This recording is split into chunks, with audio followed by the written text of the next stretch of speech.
I'm Amanda, 42, and last week my daughter Zoe turned 16. For months, I planned the perfect celebration to make her day special. My sister Rachel and I have always had a complicated relationship, but I invited her anyway. I never imagined my own sister would destroy the most precious gift I saved for months to buy, then have the audacity to call the police on my daughter. Before I dive into this family nightmare, let me know where you're watching from, hit that like button, and subscribe to join our storytelling community. Let me take you back a bit so you understand how we got to this disaster. I've been raising Zoe on my own since she was 3. Her father walked out on us, claiming he wasn't ready for responsibility, leaving me to figure everything out alone. Those early years were incredibly tough. I worked as a receptionist during the day and waited tables at night, often leaving Zoe with my parents so I could make ends meet. Despite working 60-hour weeks, money was always tight. There were nights I'd sit at the kitchen table after Zoe went to bed, staring at bills and crying silently because I didn't know how we'd make it through the month. But no matter what, I made sure Zoe never felt the weight of our financial struggles. When she needed school supplies or outgrew her clothes, I'd skip meals or pick up extra shifts to make it happen. As Zoe grew older, she blossomed into this incredible young woman who makes me proud every single day.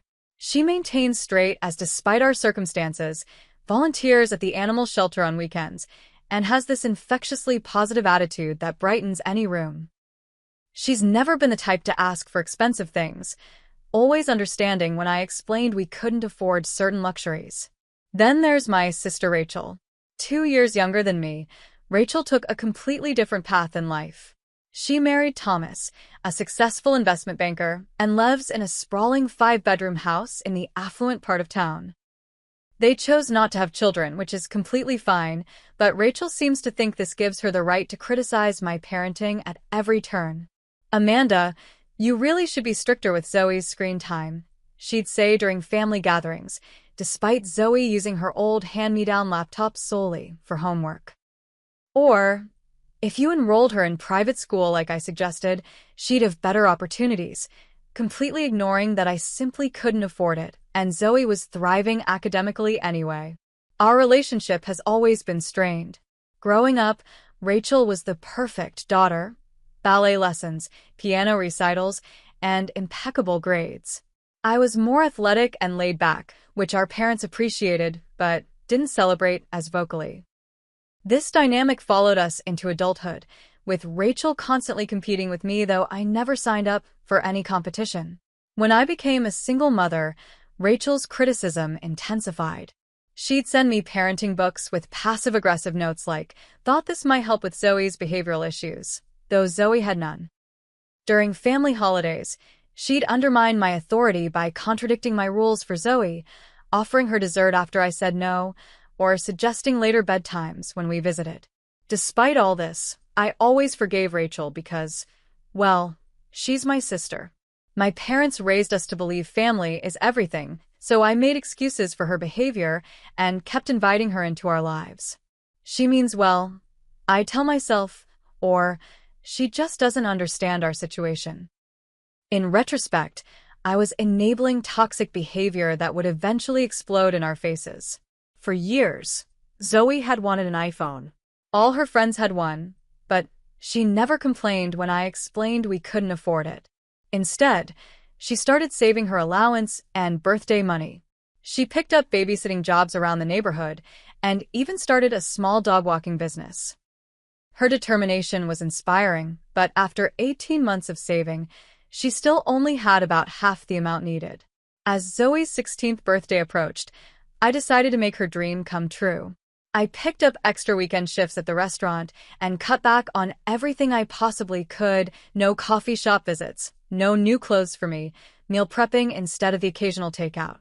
For 6 months, I squirreled away every extra dollar. When I finally had enough, I felt this incredible sense of accomplishment knowing I could give my daughter something she truly wanted and had worked toward herself. Zoe's Sweet 16 party became my next project. I couldn't afford anything lavish, but I was determined to make it special. For months, I collected decorations from clearance sections, learned to make her favorite cake from YouTube tutorials, and planned activities her friends would enjoy. Zoe was excited but, true to her nature, kept saying, "Mom, you don't have to go all out. Just having my friends over would be perfect." What Zoe didn't know was that the iPhone was waiting in my closet, along with a handwritten letter telling her how proud I was of the young woman she'd become. I imagined her face lighting up when she opened it, and that image kept me going through all the extra work and budget stretching. The week before the party, I transformed our modest home into a celebration zone. I couldn't afford professional decorations, so I got creative. I strung fairy lights across our backyard fence, creating a magical atmosphere for when the sun went down. Pinterest became my best friend as I followed tutorials for DIY photo booth props and tissue paper pom-poms. I spray-painted mason jars gold for flower vases and found affordable white roses that looked elegant on our budget. Zoe helped me set up the day before, arranging the snack table and hanging the Sweet 16 banner she didn't know I'd ordered weeks ago. As we worked, she kept saying how excited she was just to have her friends over. "This is already the best birthday ever, Mom," she said, hugging me tight. Her gratitude for even the smallest things always humbled me. That evening, my phone dinged with a text from Rachel. "Just saw your party preparations on your Facebook. Looks quaint. Want me to bring some proper decorations tomorrow? I could swing by that boutique party store on my way." My stomach nodded reading her message. I'd invited Rachel more out of obligation than desire, hoping she'd behave herself for Zoe's sake. I politely declined her offer, explaining that the decorations were all part of a theme Zoe had chosen. Rachel replied with a thumbs-up emoji that somehow still felt judgmental. The morning of Zoe's birthday, I woke up early to make her favorite breakfast, blueberry pancakes with whipped cream. I arranged 16 pancakes in a circle with candles before calling her downstairs. Her delighted expression was worth every minute of lost sleep. After breakfast, I handed her a small box. "This is just your first gift," I said, trying to contain my excitement. "The main one comes later." Inside was a handmade coupon book with things like "one movie night of your choice" and "Mom takes over chores for a weekend." Zoe flipped through it with appreciation, thanking me for each thoughtful coupon. Then I brought out the large gift bag I'd been hiding. "Happy birthday, sweetheart," I said, my voice catching as I handed it to her. Zoe reached into the tissue paper and pulled out the iPhone box. For a moment, she just stared at it, not comprehending what she was holding. Then her eyes widened, and she looked up at me in disbelief. "Mom, is this real?" Her voice was barely above a whisper. I nodded, tears welling up. "You've worked so hard, saved so diligently. I wanted to meet you halfway." What happened next is a memory I'll cherish forever. My teenage daughter, normally so cool and collected around her friends, burst into tears and threw her arms around me. "Thank you, thank you, thank you," she repeated, clinging to me like she did when she was little. After she calmed down, Zoe immediately asked about phone rules and limits. "I know these are expensive, Mom. I promise I'll be super careful with it, and I won't let it distract me from school or chores." Pride swelled in my chest. While some teenagers might have immediately started downloading apps or texting friends, my daughter's first instinct was to make sure she used her gift responsibly. I knew then that all those years of struggling, of teaching her the value of money and hard work, had paid off in ways I couldn't measure. The party started at 3 in the afternoon. Zoe's friends arrived bearing gifts and compliments about our decorations. The photo booth was an instant hit, with girls posing with props and taking turns snapping pictures. We had a DIY Sunday bar set up on the patio table, and the sounds of laughter and music filled our backyard. Rachel arrived 45 minutes late, making an entrance with an enormous gift bag from an expensive boutique. She air-kissed my cheek and immediately started commenting on the party. "Oh, you went with paper plates? Practical, I suppose," she said, looking around critically. "The decorations are creative. Very DIY chic." I bit my tongue and thanked her for coming, determined not to let her ruin Zoe's day. Rachel made her way to Zoe, presenting her gift with flourish, an obviously expensive designer purse that probably cost more than all my party preparations combined. "Every young lady needs a quality handbag," Rachel announced loudly enough for everyone to hear. "This will last much longer than those trendy fast fashion things the girls are carrying these days." To her credit, Zoe thanked Rachel graciously, though I could tell the gift made her uncomfortable. She'd never been into designer labels and preferred her thrifted canvas bags covered in pins and patches. Still, she hugged her aunt and placed the purse carefully with her other gifts. As the party continued, Zoe showed her friends her new iPhone, taking group selfies and exchanging contact information. Her face glowed with happiness, and seeing her joy made every sacrifice worthwhile. For a brief moment, everything was perfect. As the afternoon progressed, Rachel's behavior grew increasingly problematic. She positioned herself near the food table, commenting on everything from the brand of chips I'd purchased to the homemade punch that she claimed could use a splash of Prosecco. When I reminded her this was a teenage party, she rolled her eyes and muttered something about lightening up. Rachel had brought her own bottle of wine, which she refilled generously throughout the afternoon. With each glass, her comments became less subtle. "Amanda always did prefer the economical approach," she told Zoe's friend's mother, who had complimented the decorations. "I offered to help, but she's so stubborn about doing things her way." I tried ignoring her, focusing instead on making sure the girls were having fun.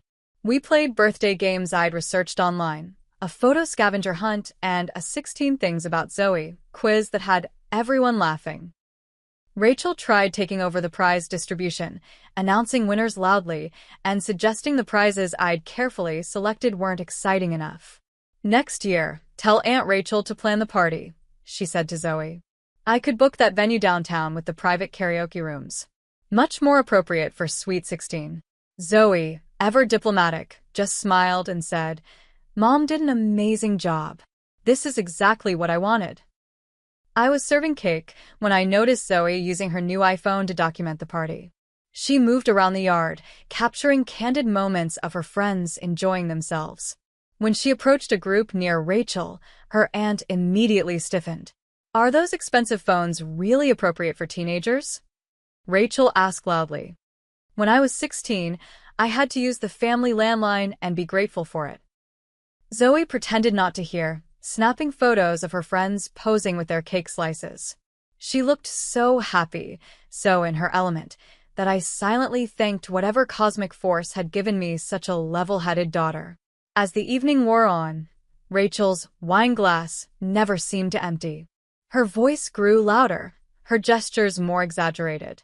She cornered me by the gift table, wine sloshing dangerously close to the edge of her glass.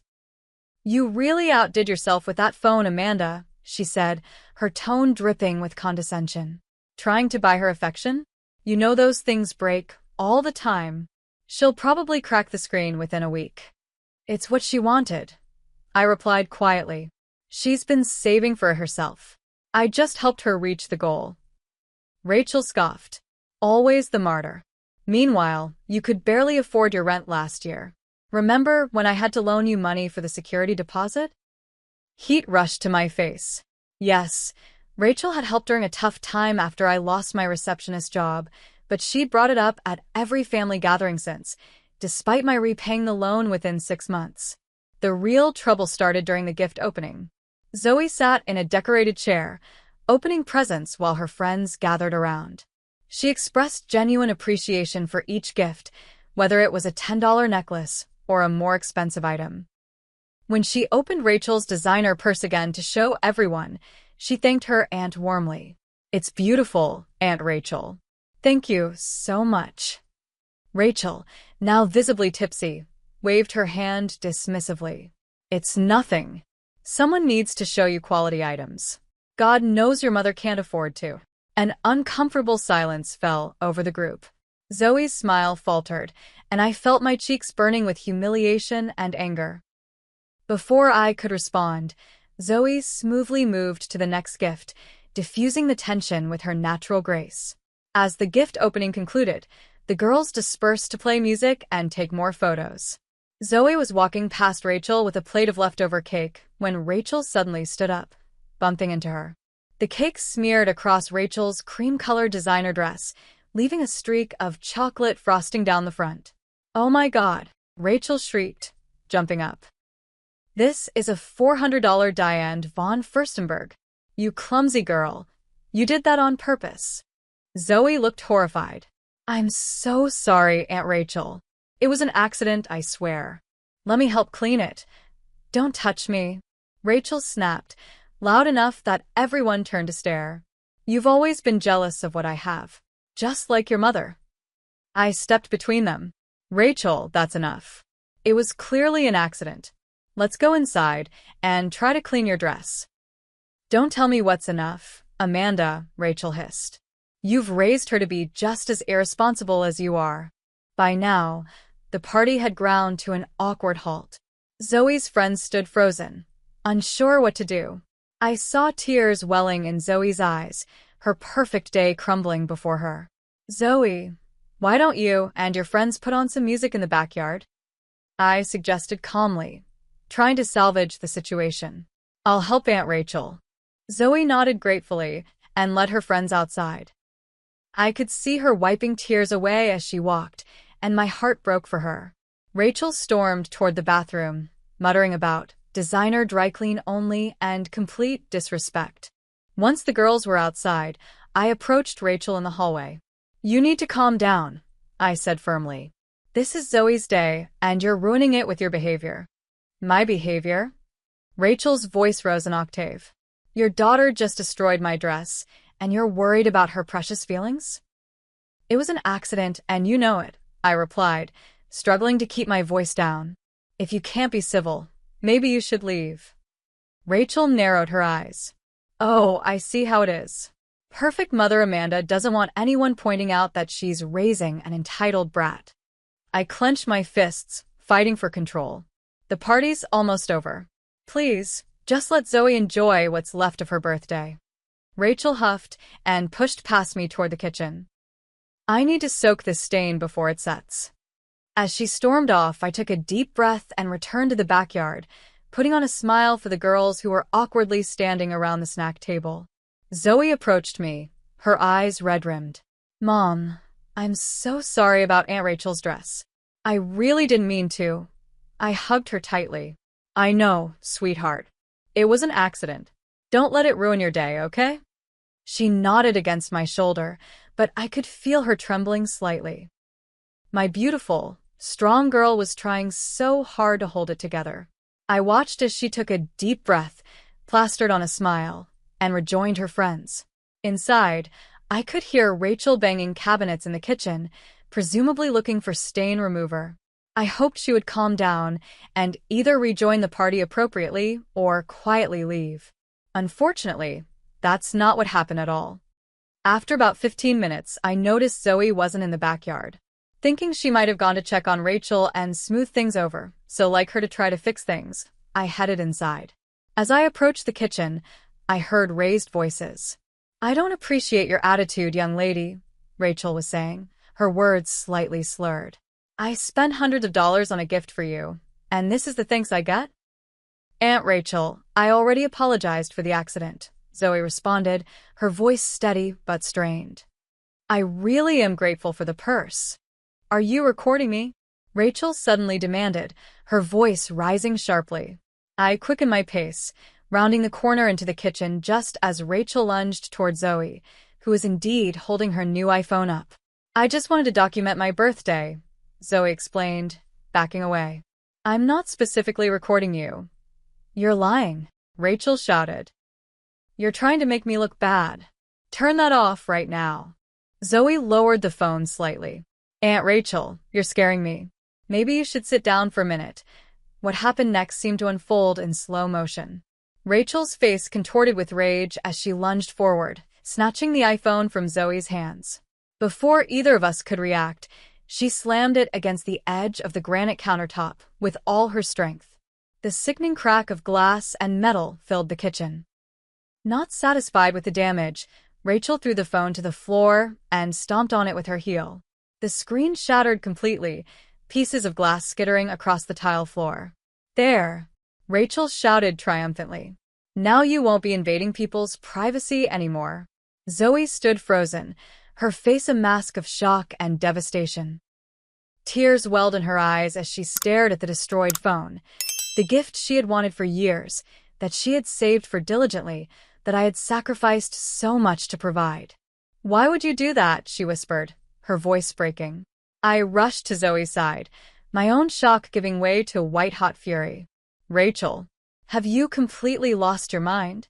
Rachel turned to me, swaying slightly, her eyes unfocused from the wine. "She was recording me without permission. That's illegal." "It's her birthday party," I shouted, struggling to control my volume. "She was taking videos of her celebration, not specifically targeting you." Zoe knelt down, carefully picking up pieces of her shattered phone. Her hands trembled as she gathered the fragments, tears now flowing freely down her cheeks. The sight of my daughter's heartbreak unleashed something primal in me. "Get out," I said to Rachel, my voice deadly quiet. "Get out of my house right now." Rachel crossed her arms defiantly. "I will not be spoken to like that." She was invading my privacy, and I had every right to defend myself. "Defend yourself," I repeated incredulously. "From a 16-year-old girl taking birthday videos? By destroying a $500 phone that I worked overtime for months to afford? That she's been saving for since last year. You shouldn't have bought her something so expensive if you're so broke," Rachel sneered. "Maybe this will teach her to respect adults." Zoe stood up, the broken phone cradled in her hands like a wounded bird. Her tear-streaked face hardened as she looked at her aunt. "The only thing this taught me is that money doesn't buy class," she said quietly. Rachel gasped, her hand flying to her chest in exaggerated offense. "How dare you speak to me that way? Amanda, are you hearing this disrespect?" "The only disrespect I see is coming from you," I replied, placing a protective arm around Zoe's shoulders. "You've ruined her birthday, destroyed her gift, and now you're playing the victim. I want you to leave. Now." "Fine," Rachel spat, grabbing her purse from the counter. "But don't think this is over. That girl assaulted me with cake on purpose, and then illegally recorded me. There are consequences for such behavior." As Rachel stormed toward the front door, I turned to Zoe, who was still clutching the broken pieces of her phone. "I'm so sorry, sweetheart," I whispered, pulling her into a hug. "It's not your fault, Mom," she replied, her voice muffled against my shoulder. "But all your hard work, all those extra shifts you took." The fact that her first thought was of my sacrifice rather than her loss made my heart swell and break simultaneously. I heard the front door slam as Rachel left, and I foolishly thought that would be the end of the disaster. How wrong I was. Zoe's friends had gathered at the kitchen doorway, witnessing the aftermath. Their shocked expressions mirrored the gravity of what had transpired. The joyful atmosphere of the party had evaporated completely. "I think I should call my mom," one of the girls said awkwardly, pulling out her phone. One by one, the party guests began texting their parents for early pickup. I couldn't blame them, who wanted to stay at a party that had devolved into such drama. Zoe tried to put on a brave face, thanking each friend for coming and for their gifts, but I could see the devastation behind her smile. Within 30 minutes, all the guests had left, leaving Zoe and me alone with the remnants of the celebration: half-eaten cake, discarded party plates, and the painful absence of laughter that had filled our home just hours before. "I'm sorry your party ended this way," I said as we began cleaning up in silence. Zoe shook her head. "It's not your fault. Aunt Rachel has always been difficult. I just never thought she'd do something like this." We worked side by side, picking up wrapping paper and taking down decorations that had been hung with such excitement just a day before. The broken iPhone sat on the counter, a stark reminder of how quickly joy could be shattered. Neither of us was prepared for what happened next. The doorbell rang around 7:30, just as Zoe and I were finishing the cleanup. Thinking it might be a late guest or perhaps Rachel returning to apologize, though that seemed unlikely. I opened the door to find 2 police officers standing on my porch. "Good evening, ma'am," the taller officer said. "I'm Officer Martinez, and this is Officer Wilson. We received a call about an assault and privacy violation at this address. My mind went blank for a moment, unable to process what was happening. I'm sorry, what? An assault. Are you Amanda Bailey? Officer Martinez asked, consulting his notepad. Yes, that's me, I replied, my heart beginning to race. But there must be some mistake. There was no assault here.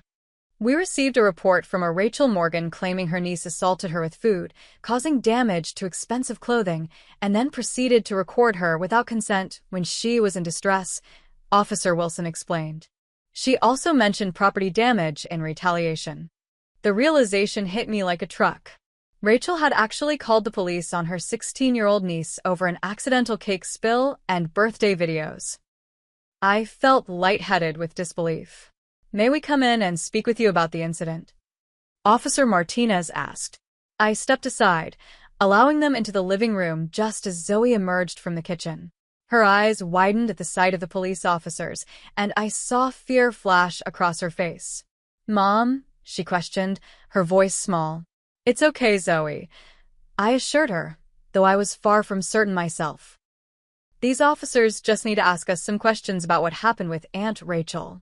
Officer Wilson asked if we would mind being interviewed separately, which sent my anxiety into overdrive. I reluctantly agreed, staying in the living room with Officer Martinez while Officer Wilson spoke with Zoe in the kitchen. Ms. Bailey, can you tell me what happened here today? Officer Martinez asked, notebook ready. I took a deep breath and recounted the events as calmly as possible. Zoe's birthday party, Rachel's excessive drinking, the accidental cake spill, and finally, Rachel's outrageous reaction to Zoe taking birthday videos, culminating in the destruction of the new iPhone. So, you're saying Ms. Morgan's claim that she was assaulted is false? Officer Martinez clarified. Absolutely false, I confirmed. My daughter accidentally bumped into her while carrying cake.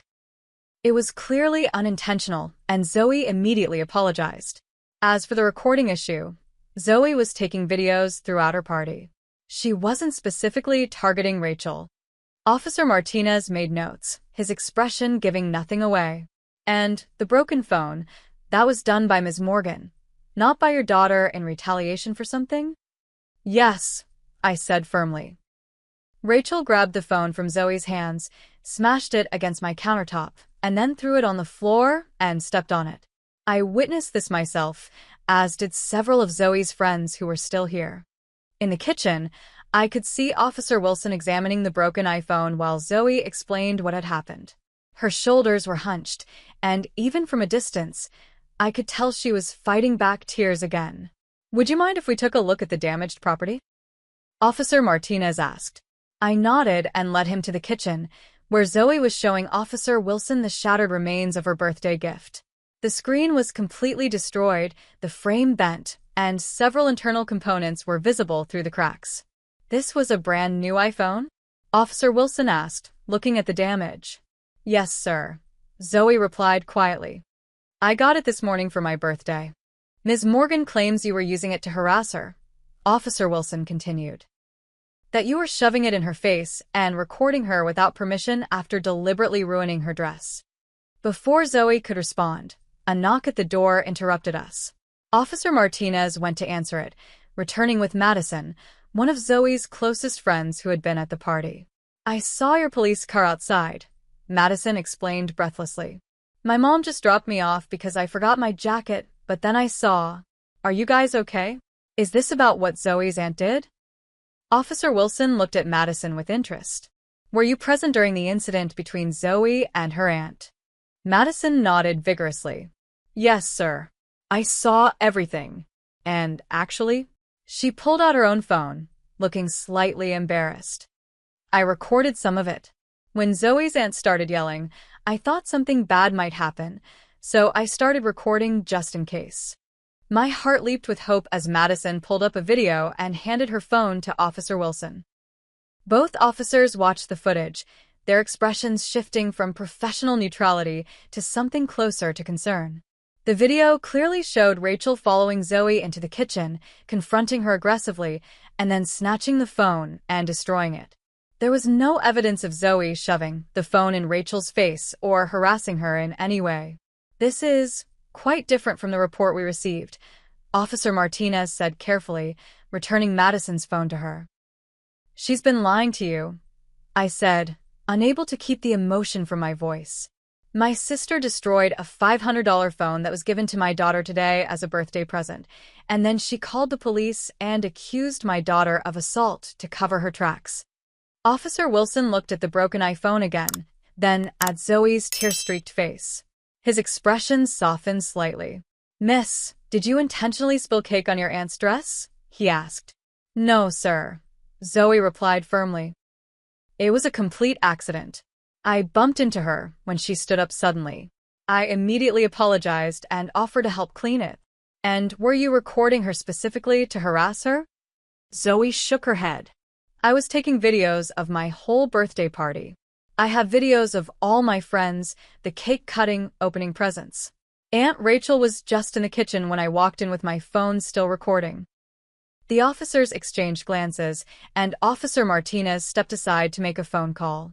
When he returned, his demeanor had changed. Ms. Bailey, we've spoken with Ms. Morgan again, and there appear to be some inconsistencies in her account, he explained diplomatically. Based on the evidence we've seen and the witness statement, we don't believe any charges against your daughter are warranted. Relief washed over me, but it was short-lived. What about my daughter's phone? I asked. Rachel destroyed it completely. You have the option to file a report for property damage, Officer Wilson explained. Based on what we've seen, you would have a valid case. Before I could respond, Officer Martinez's radio crackled, and he stepped away to answer it. When he returned, he looked uncomfortable. Ms. Morgan is outside, he informed us. She's demanding to speak with us again and insisting we arrest your daughter for assault and illegal recording. My stomach dropped. She's here? Now. Officer Wilson nodded. We'll handle this. Please wait here. The officers stepped outside, leaving us in tense silence. Through the front window, I could see Rachel gesticulating wildly, her face flushed with anger. The officers were speaking to her calmly, but she appeared anything but receptive. Mom, she's still trying to get me in trouble, Zoe whispered, fear evident in her voice. I put my arm around her shoulders. The officers have seen the evidence. They know the truth. After what felt like an eternity, the officers returned, looking grim. Ms. Morgan is quite insistent that her version of events is accurate, Officer Martinez said carefully. However, we've explained that the witness video contradicts her claims. She didn't take that well, Officer Wilson added, almost apologetically. We've advised her to leave the premises and cool down. We've also informed her that if she chooses to pursue charges, she should be aware that you would have a strong counterclaim for property damage. Is she leaving? I asked anxiously. Reluctantly, Officer Martinez confirmed. But she indicated she would be contacting an attorney about being defamed and having her privacy violated. I sighed heavily, exhaustion settling over me. Thank you for handling this professionally. As the officers prepared to leave, Officer Wilson paused. Ms. Bailey, you might want to consider filing for a restraining order if her behavior escalates. And I would document everything that happened today while it's fresh in your memory. After they left, Zoe collapsed onto the couch, emotionally drained. I can't believe Aunt Rachel called the police on me, she said, her voice hollow. I sat beside her, equally stunned by the day's events. I'm so sorry, sweetheart. This is not how your 16th birthday was supposed to go. Outside, we heard Rachel's car engine rev loudly before she sped away from our house. The party was over, the phone was destroyed, and the police had come and gone. But the damage to our family was just beginning. The days following Zoe's birthday disaster were heavy with a strange combination of shock, grief, and anger. Zoe returned to school on Monday, but she was quieter than usual, the light in her eyes dimmed. Without her phone, she felt disconnected from her friends, though they rallied around her, sharing outrage at her aunt's behavior. I took the broken iPhone to the Apple Store, hoping against hope that something could be salvaged, but the technician confirmed what we already knew. It was beyond repair. The cost of replacement was daunting, especially after stretching my budget so thin to purchase it in the first place.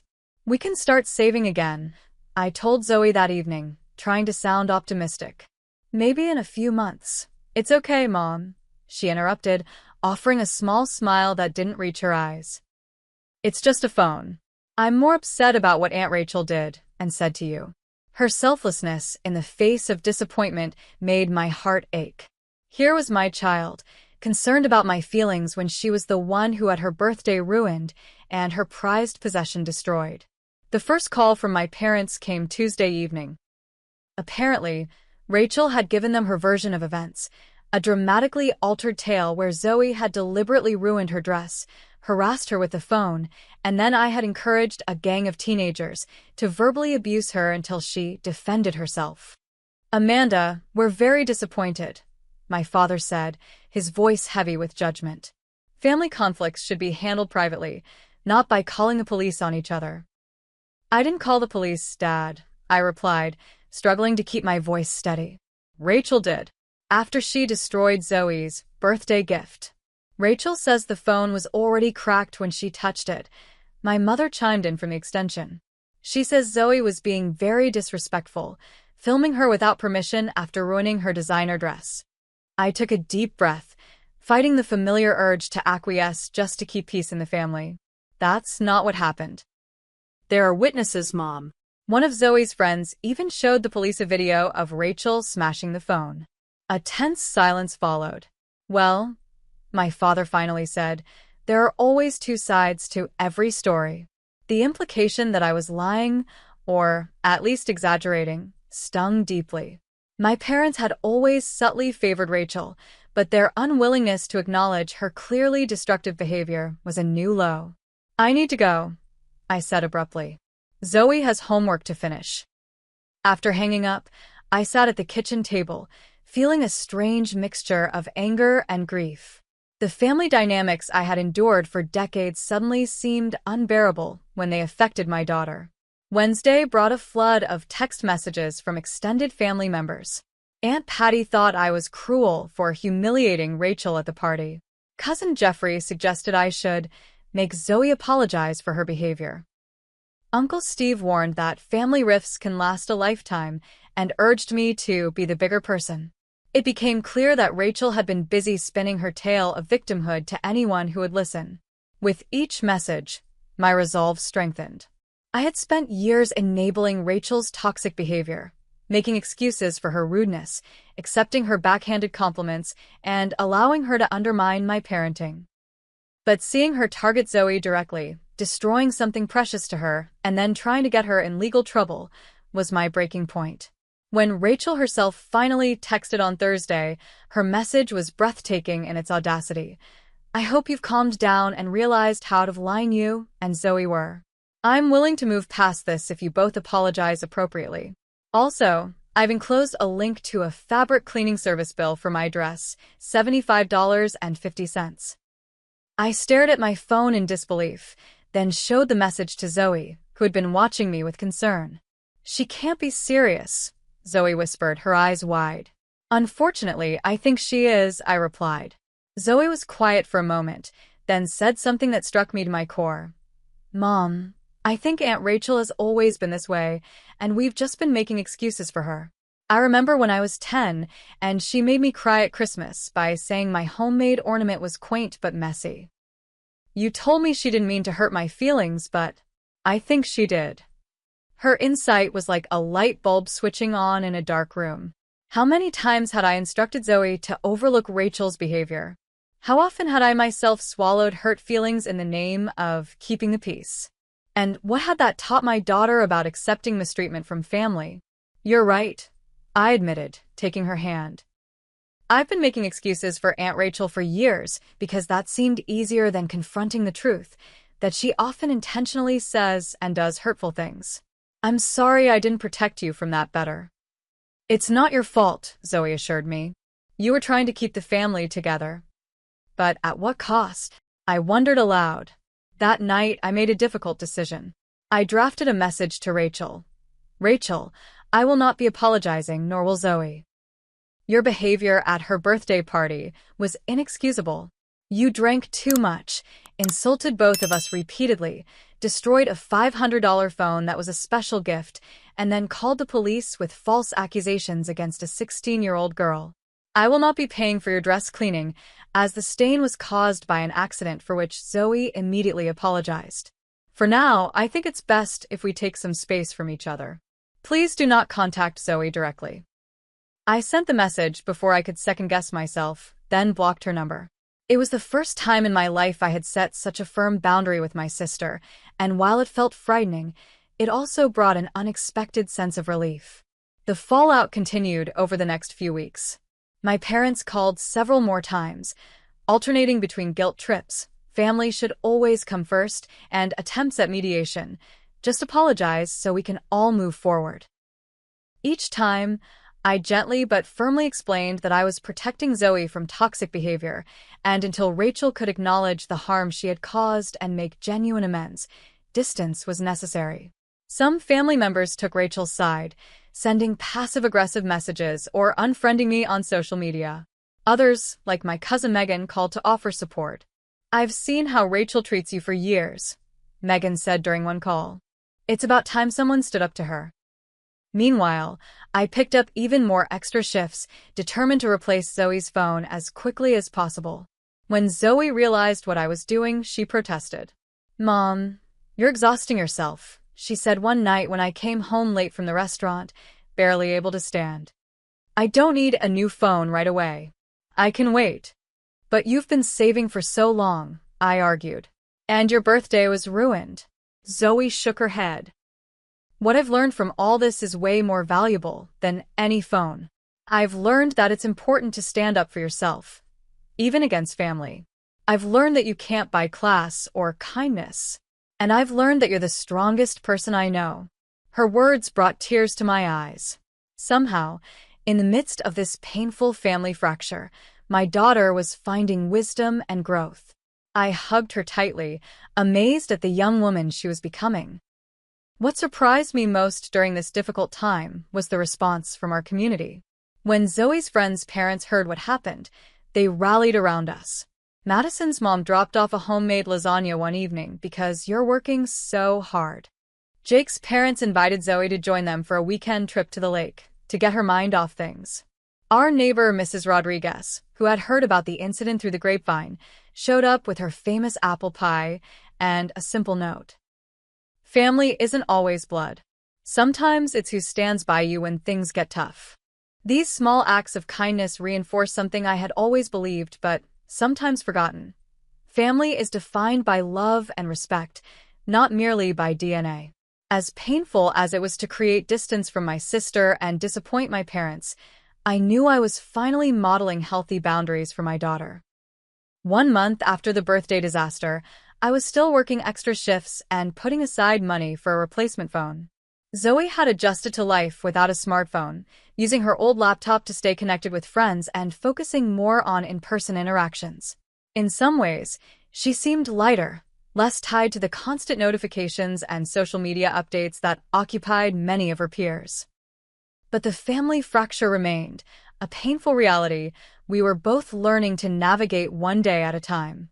Exactly 5 weeks after Zoe's birthday, I arrived home from work to find her sitting at the kitchen table with a mysterious expression, somewhere between excitement and nervousness. "What's up, sweetheart?"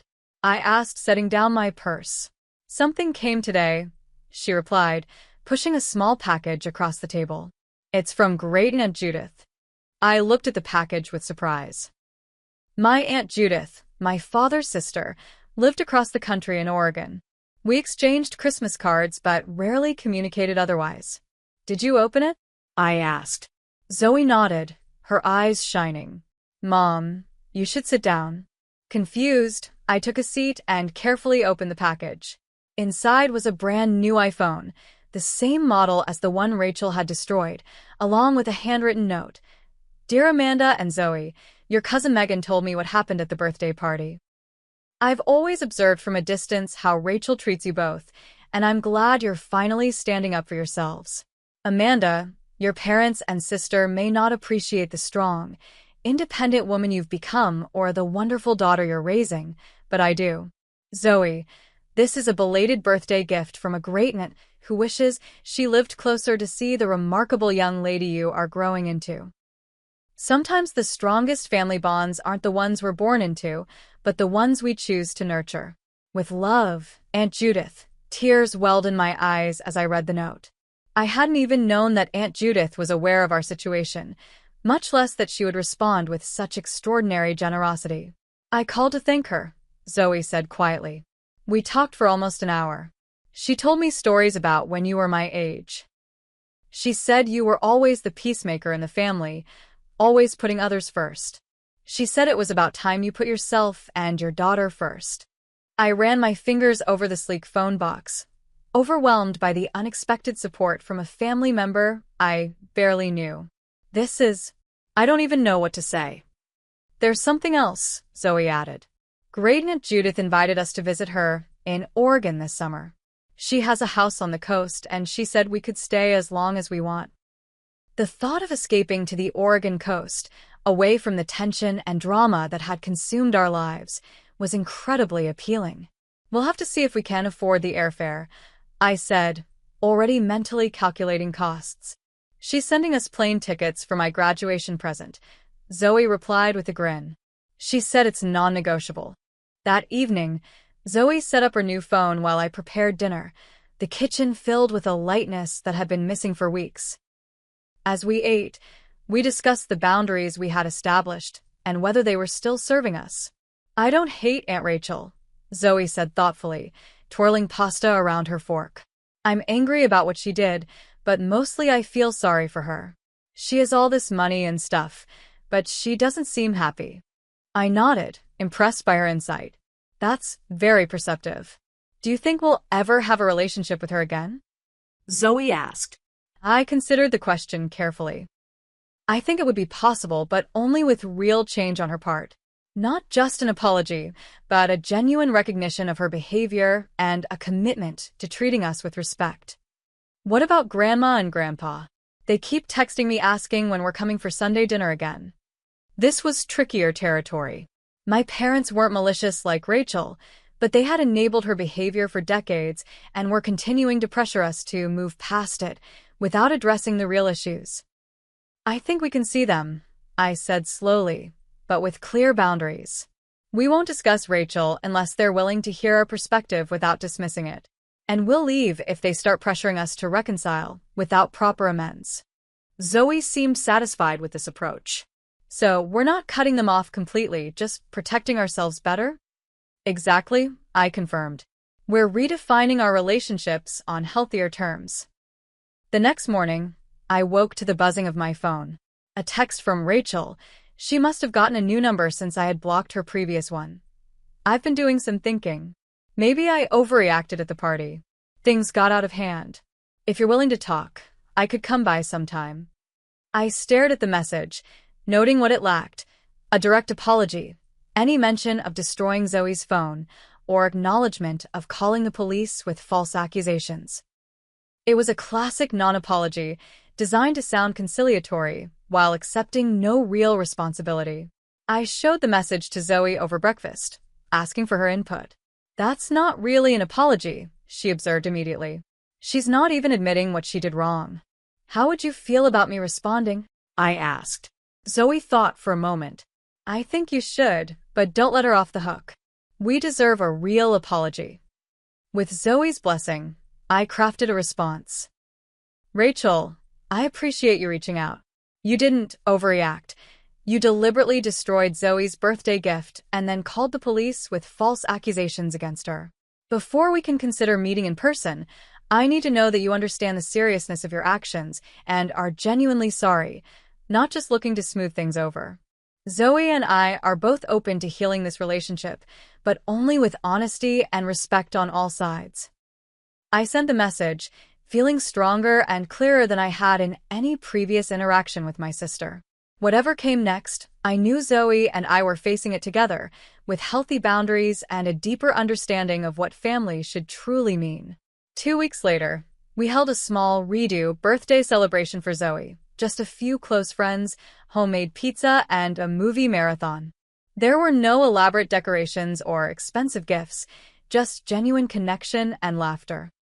As I watched Zoe and her friends crowded on the couch, giggling over inside jokes and sharing stories, I realized something profound. The disaster of her actual birthday had led to a gift far more valuable than any iPhone: the gift of authenticity. By standing up to Rachel's toxic behavior, I had finally shown Zoe that she deserved respect, that her boundaries mattered, and that true family supports rather than diminishes you. These were lessons that would serve her throughout her life, in all her relationships. Rachel eventually sent a slightly more substantial apology, though still without offering to replace the phone. We agreed to meet for coffee, just the two of us, to discuss what moving forward might look like. I don't know if our relationship will ever fully heal, but I'm approaching it now from a position of strength rather than obligation. As for my parents, they've slowly begun to acknowledge that Rachel's behavior was problematic, though they still struggle with the concept of firm boundaries. Our Sunday dinners have resumed, but with new ground rules that everyone respects. Great Aunt Judith has become a surprising source of wisdom and support. Our weekly phone calls now a highlight for both Zoe and me. We're counting down the days until our summer visit to Oregon. Sometimes, family tragedy reveals truths we've been avoiding for years. In our case, the iPhone incident forced me to recognize patterns of toxic behavior I had accepted as normal and to make difficult but necessary changes. It taught Zoe about standing firm in her worth, even when those who should love her unconditionally fail to do so. The true measure of family isn't found in DNA or shared history, but in consistent love, respect, and support. Sometimes the family we choose gives us more love than the family we're born into. And sometimes the most painful moments lead to the most profound growth. Have you ever had to set boundaries with family members to protect yourself or your children? What helped you find the courage to stand firm? Share your experiences in the comments below. And if this story resonated with you, please like, subscribe, and share with someone who might need to hear that it's okay to prioritize peace over toxic family connections. Thank you for listening to my story, and remember that you deserve relationships that build you up, not tear you down.